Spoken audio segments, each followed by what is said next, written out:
नमस्कार। आज हम रासायनिक अभिक्रियाओं के प्रकार में आगे वाला हिस्सा पढ़ने जा रहे हैं।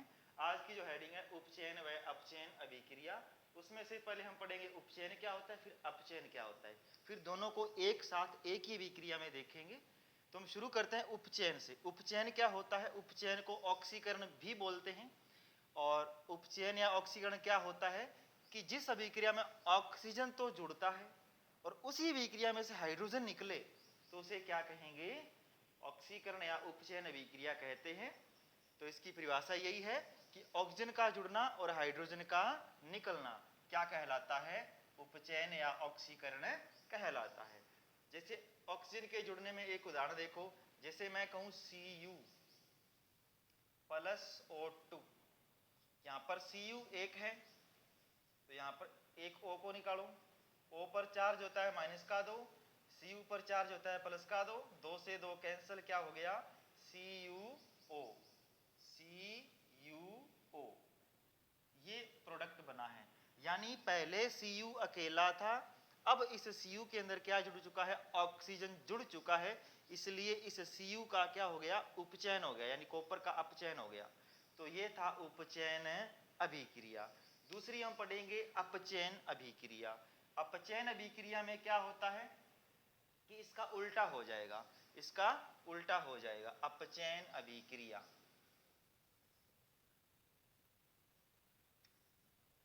देखो इसका उल्टा कर दो, इसमें था ऑक्सीजन का जुड़ना और हाइड्रोजन का निकलना, इसमें उल्टा कर दो, इसमें कर दो ऑक्सीजन का निकलना और हाइड्रोजन का जुड़ना। तो यानी ऑक्सीजन का निकलना, ऑक्सीजन का निकलना व हाइड्रोजन का जुड़ना, वह हाइड्रोजन का जुड़ना।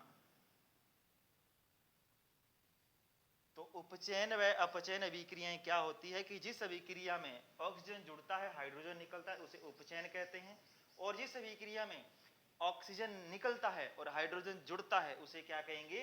अपचयन अभिक्रिया कहते हैं। ठीक है। अगर मान लो किसी अभिक्रिया में उपचयन भी हो रहा हो और अपचयन भी हो रहा हो तो उसे हम क्या कहते हैं? उसे कहते हैं रेडॉक्स अभिक्रिया। क्या कहते हैं? रेडॉक्स अभिक्रिया। यानी जिस अभिक्रिया में किसी पदार्थ का उपचयन हो रहा हो और दूसरे पदार्थ का अपचयन हो रहा हो तो उस अभिक्रिया को क्या कहेंगे? रेडॉक्स अभिक्रिया कहते हैं। तो सबसे अब हेडिंग लगाएंगे रेडॉक्स अभिक्रिया। देखिए रेडॉक्स अभिक्रिया, रेडॉक्स अभिक्रिया का मैंने अभी बताया कि जिस अभिक्रिया में उपचयन व अपचयन दोनों होते हैं, रेडॉक्स अभिक्रिया।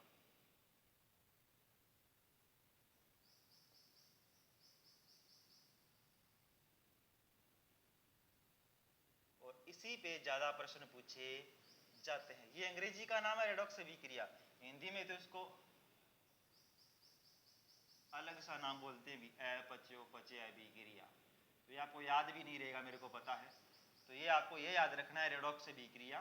रेडॉक्स अभिक्रिया क्या होती है कि जिस अभिक्रिया में एक पदार्थ का उपचयन हो रहा हो और दूसरे का अपचयन हो रहा हो उसे क्या कहेंगे?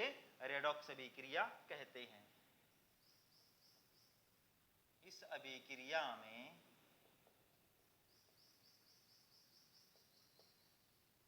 एक अभिकारक का उपचयन, इस अभिक्रिया में एक अभिकारक का उपचयन व दूसरे अभिकारक का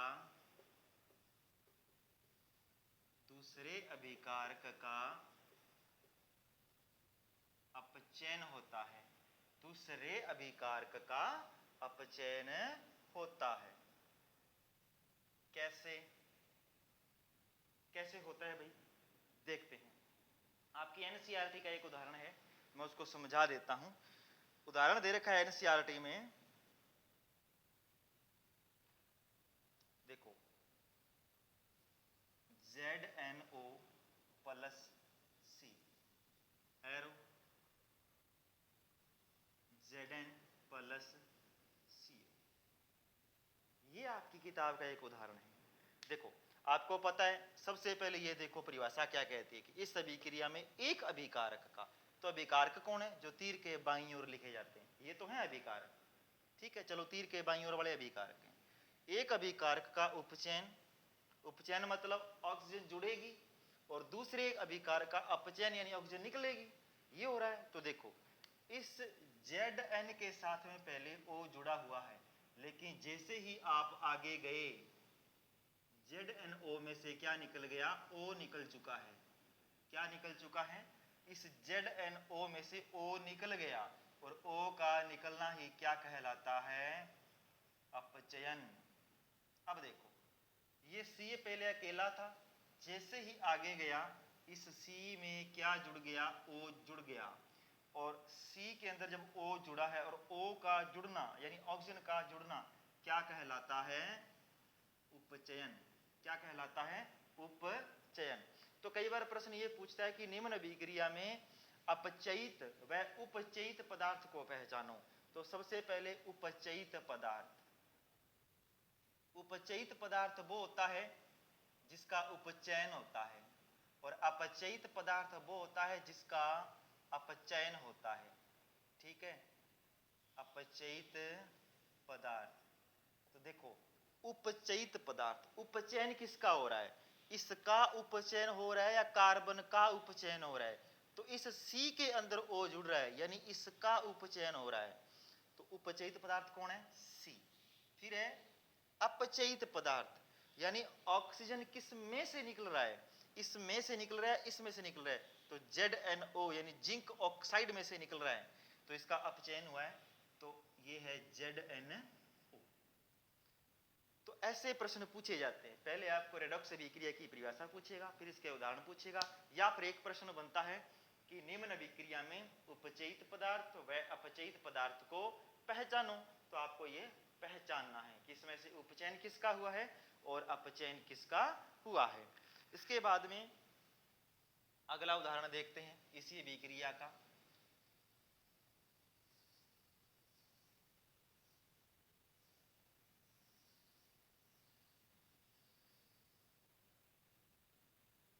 आगे वाला जो उदाहरण है वो मैं आपकी किताब का ले रहा हूं। देखो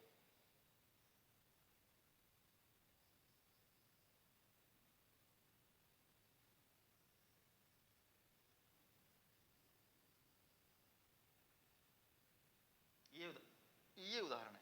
अब इसमें से आपको बताना क्या है? एक तो उपचयित पदार्थ बताना है और एक बताना है अपचयित पदार्थ।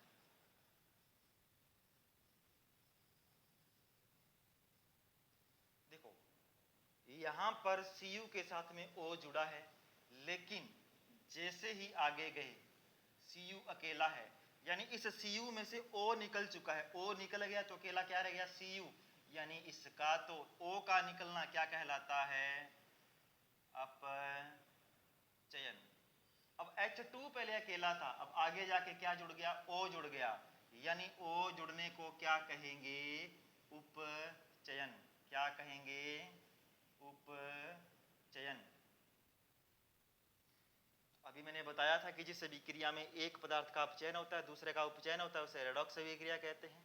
तो इसमें से O निकला, इसका अपचयन हो गया, इसमें O जुड़ा, इसका उपचयन हो गया।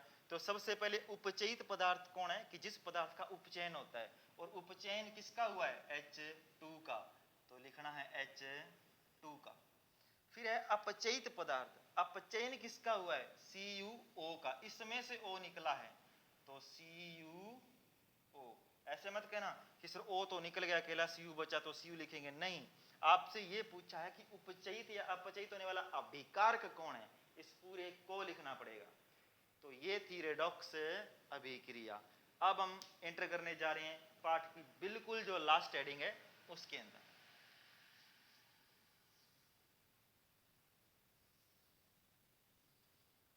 और बिल्कुल लास्ट हेडिंग है पाठ की, दे रखा है हाँ, दैनिक जीवन में उपचयन अभिक्रियाओं के प्रभाव।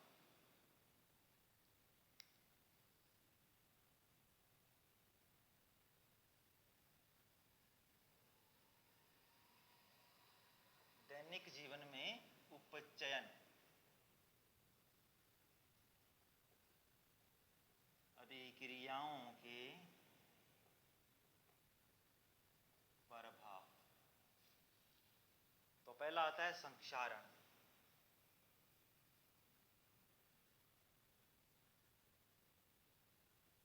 संक्षारण देखो क्या होता है। संक्षारण में क्या होता है कि जब कोई धातु से बनी वस्तुएं नमी या आर्द्रता के संपर्क में आती हैं तो वो संक्षारित तो हो जाती हैं, यानी उसके ऊपर एक अलग पदार्थ आके अपनी परत बना लेता है, उसे क्या कहेंगे? संक्षारण। जैसे मैं कहूं तांबा है, तांबा एक धातु है, वो क्या करेगा जब क्रिया करता है वायुमंडल की CO2 से तो उसके ऊपर CuCO3 को ऊपर कार्बोनेट की क्या चढ़ जाती है? परत चढ़ जाती है, जिससे तांबे का रंग हरा पड़ जाता है। जैसे चांदी है, चांदी जो है वो वातावरण में उपस्थित सल्फर से क्रिया कर लेती है तो इसलिए इसके ऊपर सिल्वर सल्फाइड Ag2S की परत चढ़ जाती है, जिससे चांदी काली पड़ जाती है। इसी प्रकार लोहा है, लोहा भी क्या करता है? जल या आर्द्रता नमी अम्लों से क्रिया करके अपने ऊपर एक परत का निर्माण कर लेता है, जिसे लाल भूरी परत कहते हैं। हम कहते हैं कि लोहे के ऊपर जंग लग गया, उसे जंग लगना कहते हैं। तो जब कोई धातु अम्ल, आर्द्रता या नमी के संपर्क में आती है तो वह संक्षारित हो जाती है। इस प्रक्रिया को ही संक्षारण कहते हैं। तो इसके अंदर लिखना है कि जब कोई धातु अपने आसपास उपस्थित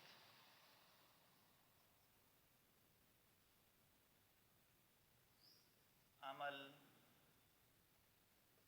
आर्द्रता या नमी के संपर्क में आती है, नमी के संपर्क में आती है तो वह संक्षारित हो जाती है।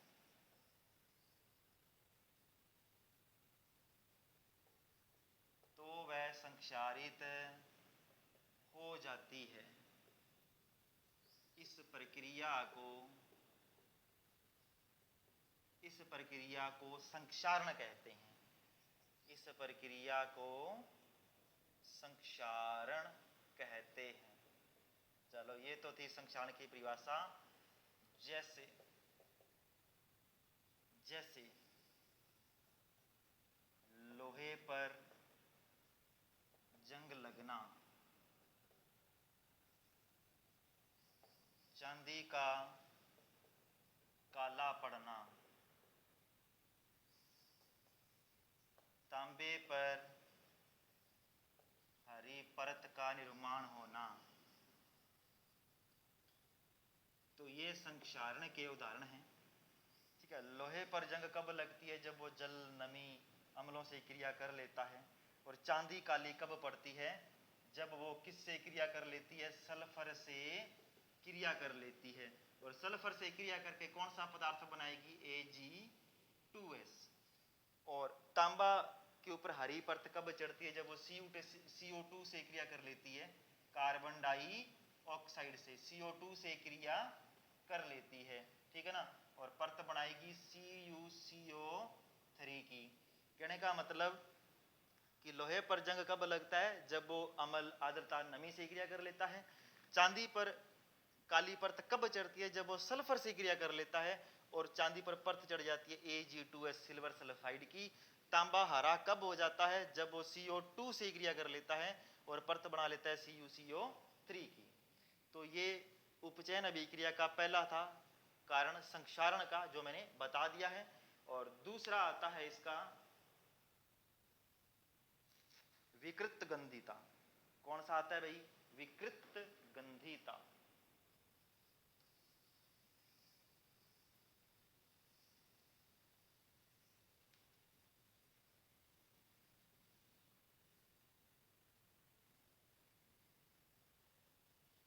विकृत गंधिता।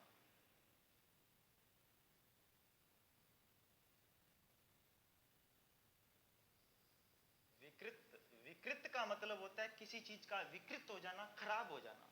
विकृत का मतलब होता है खराब होना। और गंधिता का मतलब होता है कि जब कोई खाने वाली वस्तु खराब हो जाती है तो उसकी एक गंध अलग ही हो जाती है, गंध बदल जाती है, तो उसे कहते हैं विकृत गंधिता। जिसे खाने वाली वस्तुएं और जो वसा वाली चीजें हैं, जैसे तेलीय चीजें हैं, जब वो लंबे समय तक पड़ी रहती है तो उनके गंध व स्वाद बदल जाते हैं। इस क्रिया को विकृत गंधिता कहते हैं। उनके गंध व स्वाद क्यों बदल जाते हैं? क्योंकि वो ऑक्सीजन से क्रिया कर लेते हैं, और जैसे ही वो ऑक्सीजन से क्रिया करेंगे उन सभी पदार्थों का क्या हो जाता है? उपचयन हो जाता है। और उपचयन होने के कारण वो पदार्थ क्या हो जाते हैं? खराब हो जाते हैं। क्या हो जाते हैं? खराब हो जाते हैं। ठीक है ना? तो क्या लिखना है कि वसायुक्त या तेलीय खाद्य पदार्थ, तेलीय खाद्य पदार्थ लंबे समय तक पड़े रहने से उपचयित हो जाते हैं, उपचयित हो जाते हैं। इस कारण उनका स्वाद व गंध बदल जाते हैं, उनका स्वाद व गंध बदल जाते हैं। इसे विकृत गंधिता कहते हैं, उसे विकृत गंधिता कहते हैं। ठीक है। अब देखो, जो वसा वाली चीजें हैं, तेल वाली चीजें हैं, वो लंबे समय तक पड़ी रहे तो उपचयित हो जाती हैं, ऑक्सीजन से क्रिया कर लेती हैं और खराब हो जाती हैं, जिससे उनकी गंध व स्वाद बदल जाता है। आप क्या करना, चिप्स के पैकेट को फाड़ के छोड़ दो, आप 10 मिनट बाद 15 मिनट बाद उस चिप्स को खा के देखो, उसका टेस्ट एक अलग ही होता है। कोल्ड ड्रिंक को खोल के छोड़ दो, ठीक है ना, आधी पी लो आधी छोड़ दो, और आधी घंटे 2 घंटे 4 घंटे बाद पीना, उसका एक अलग ही टेस्ट होता है। कहने का मतलब वो क्या करता है, ऑक्सीजन से क्रिया कर लेता है और विकृत गंधी हो जाता है। ठीक है ना। इसलिए हम जैसे भी फैक्ट्री वाले क्या करते हैं, चिप्स को जब बनाते हैं तो उसमें से ऑक्सीजन को हटा देते हैं और चिप्स के पैकेट में कौन सी गैस डाल देते हैं, नाइट्रोजन गैस डाल देते हैं। नाइट्रोजन गैस है वो अक्रिय होती है, वो क्रिया नहीं करती, इसलिए क्या करती है, वो उन खाने वाली चीजों को लंबे टाइम तक बचाने का काम करती है। आप चिप्स का पैकेट कभी ले गए ना, उसमें 4 चिप्स होंगी, बाकी फूंक ही फूंक भरी होती है। कहने का मतलब क्या है कि चिप्स के पैकेट में से ऑक्सीजन गैस को हटाकर नाइट्रोजन गैस को डालना, ताकि चिप्स लंबे टाइम तक पड़ी रहे। ठीक है। उदाहरण,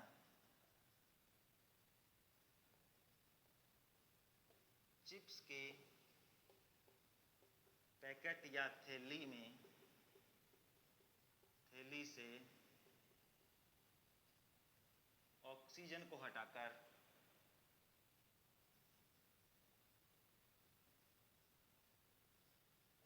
अक्रिय